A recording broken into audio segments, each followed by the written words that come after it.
Well, hey everybody, John Ritlin here, and this is Which Was Worse, episode 15, more stupid motherfucking heel turns. How's that for a start? Yeah, this concerns another Sting heel turn. I did cover Sting and Jeff Hardy having their heel turns in TNA/Impact Wrestling in 2010, well, slash 2011 for Jeff Hardy, and how they met at Victory Road 2011, and it made everybody in the wrestling world sad.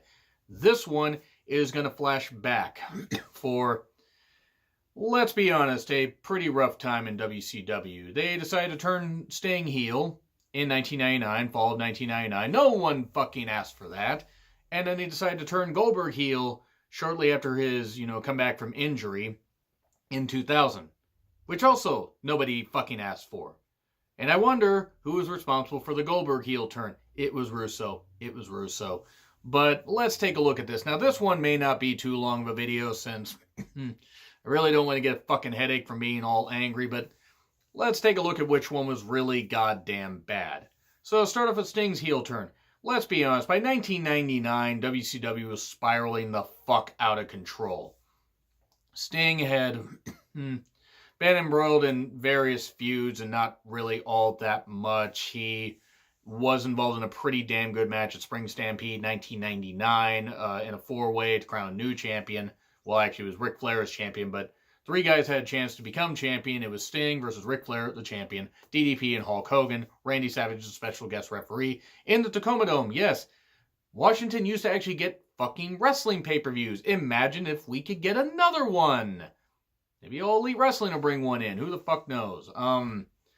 But yeah, Sting from there, he had a lot of friggin' bullshit and a lot of ridiculous stuff. It's amazing the Sting stayed so loyal to WCW, but then again, his loyalty was rewarded with always being featured, but maybe not being featured the right way. And then they had Randy Savage as champion for a little bit after beating Kevin Nash, which it was a complicated tag team match that Sting was involved in. It was Sting and Nash and Sid and Savage in a tag team match with the World Heavyweight Championship on the line, where Nash's partner could cover him. Why was WCW making so many monumentally stupid fucking decisions in 99?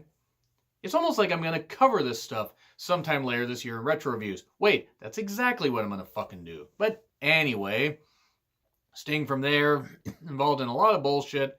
And then they decided Fall Brawl 99 to have Hogan face a heel Sting. Hogan in red and yellow. He had just returned in red and yellow just before Road Wild. I think they were in Boise, Idaho, Nampa, Idaho, or Boise. I think it might have been Boise.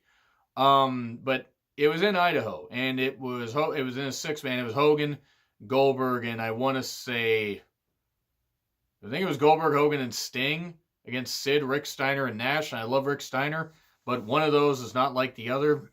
Rick Steiner was a fine singles competitor 10 years before that. He was better in tag teams after that. But yeah, so Hogan's back, being the red and yellow, and then they have Hogan. They tossed around the championship so goddamn much. At Fall Brawl 99, it was so fucking bad.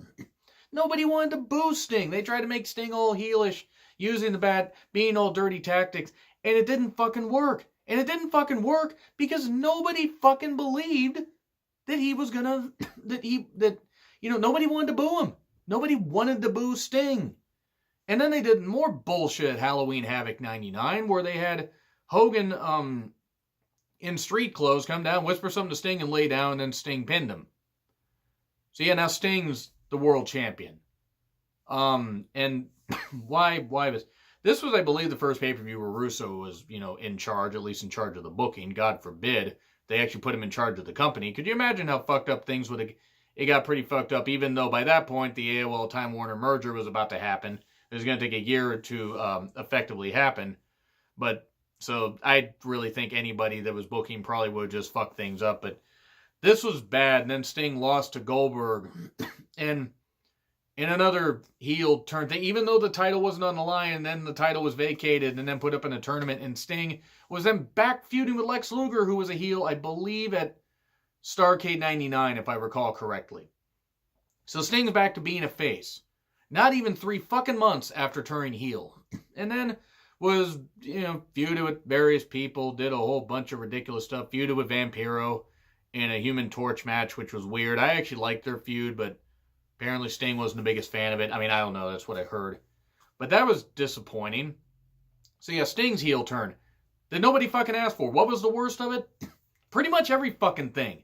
Because Sting was the franchise, the WCW Impact main event player, the Golden Boy, the guy. And why the fuck was he heel? I don't know why he was fucking heel.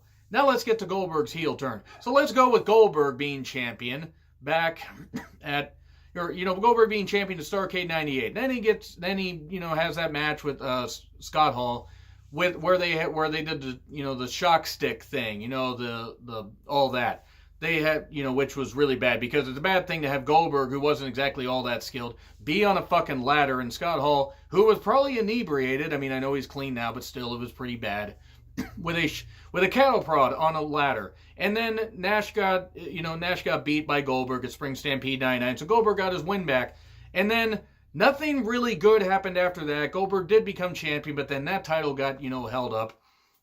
Goldberg was not being used all that well, and then they had Goldberg do something stupid after beating Bret Hart at Starrcade 90, or losing to Bret Hart at Starrcade 99. He was supposed to, take a weapon and smash a limo window through, and that was supposed to end up being the thing. But you know what ended up motherfucking happening? No, Goldberg, the idiot that he was, I'm going to put my hand through it. Boom, boom. Almost loses his goddamn arm, bashing his arm through there. That ended up happening, but Goldberg, thankfully, his arm was able to be saved. Now, granted, him not being injured would have not taken anything, or would have not helped WCW. But it hurt WCW a whole lot right there. It was really, really, really, really fucking rotten, really fucking stupid. And then they had him come back in like May. I think it was like the Slamboree, pay-per-view Slamboree 2000 or something like that. Or he returned on Nitro. He returned in May of 2000. And then had middling feuds and stuff like that, and then turned heel, aligning with Russo and Bischoff, which got thrown out the window almost immediately because nobody wanted to boo Goldberg. They had already fucked him up at Starrcade 98. They already fucked him up through most of 99. The injury didn't help. Let's turn him heel for the sake of it, because that's a swerve, bro. Russo, you goddamn idiot. That was fucking rotten. Why the fuck did this, stupid shit happen? I'm actually losing my ability to even form words, which is nothing new. But this was a goddamn atrocity. It was a goddamn atrocity. It was just so fucking bad. Then you had Goldberg suddenly turn face. He was face within like a month or two. He speared Russo through a freaking cage wall. Russo became champion. They had Goldberg go on this win streak where if Goldberg lost, he would have to retire from the company. His career would be over. And that ended at, I want to say, Greed 2001. It was bad. It was just so fucking bad. I fucking hate it. Goddamn ridiculous. I absolutely couldn't fucking stand it. It was anger-inducing. I will say that Sting's heel turn was worse, because at least at that point, WCW still had something left. By 2000, there was nothing. There was scorched goddamn earth in WCW. So I will say that Sting's was worse. Goldberg's was really monumentally stupid because he was like the one guy they had left that they could have not fucked up anymore. And they somehow found a way to do that. So yeah, let's just be perfectly honest. Both heel turns were shit. Sting's was worse. I have a headache. I'm going to be done. Agree, disagree with what I said. Like, share, subscribe. Twitter handle in the description. I'm John Ritlin. I will see you soon.